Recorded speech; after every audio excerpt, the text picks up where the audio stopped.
Hello friends, എവർക്കും പുതിയ വീഡിയോയിലേക്ക് നമസ്കാരം. ഇന്ന് ഞാൻ വന്നിരിക്കുന്നത് ബിഗ് ബോസ് മലയാളം സീസൺ 6ന്റെ ഈ ദിവസത്തെ ഈ മണിക്കൂറിലെ ഏറ്റവും പ്രധാനപ്പെട്ട അൺഒഫീഷ്യൽ വോട്ടിംഗ് റിസൾട്ട് അപ്ഡേഷനുമായിട്ടാണ്. വീഡിയോയിൽ മുൻപ് ഈ വരുന്ന ഏപ്രിൽ മാസം ധാരാളം ചിത്രങ്ങൾ OTT റിലീസ് ചെയ്യാൻ പോവുകയാണ്.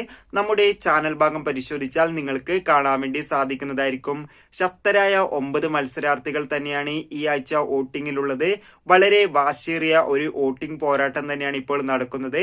അതുകൊണ്ട് തന്നെ വോട്ടുകളുടെ അടിസ്ഥാനത്തിൽ ഒന്നാം സ്ഥാനം ഇപ്പോഴും ശക്തമായി തന്നെ ജിൻഡോയുടെ വൻ മുന്നേറ്റമാണ് നമുക്ക് കാണാൻ വേണ്ടി സാധിക്കുന്നത്. രണ്ടാം സ്ഥാനം ഇപ്പോൾ ഋഷിയാണുള്ളത്. മൂന്നാം സ്ഥാനം ഇപ്പോൾ ശ്രീതു എത്തുമ്പോൾ 4ാം സ്ഥാനം അൻസിബ, 5ാം സ്ഥാനം ശരണ്യ, 6ാം സ്ഥാനം ഇപ്പോൾ നോറയാണ്. 7ാം സ്ഥാനം ഇപ്പോൾ തുടരുന്നത് മറ്റാരുമല്ല, 7ാം സ്ഥാനം ഇപ്പോഴും ചാൻമണി, 8ാം സ്ഥാനം നിലയിലുള്ളത് ശ്രീരേഖയാണ്. എന്തായാലും കാത്തിരിക്കാം ബിഗ് ബോസിന്റെ കൂടുതൽ അൺഒഫീഷ്യൽ വോട്ടിംഗ് റിസൾട്ട് അപ്ഡേഷനായി. ബൈ.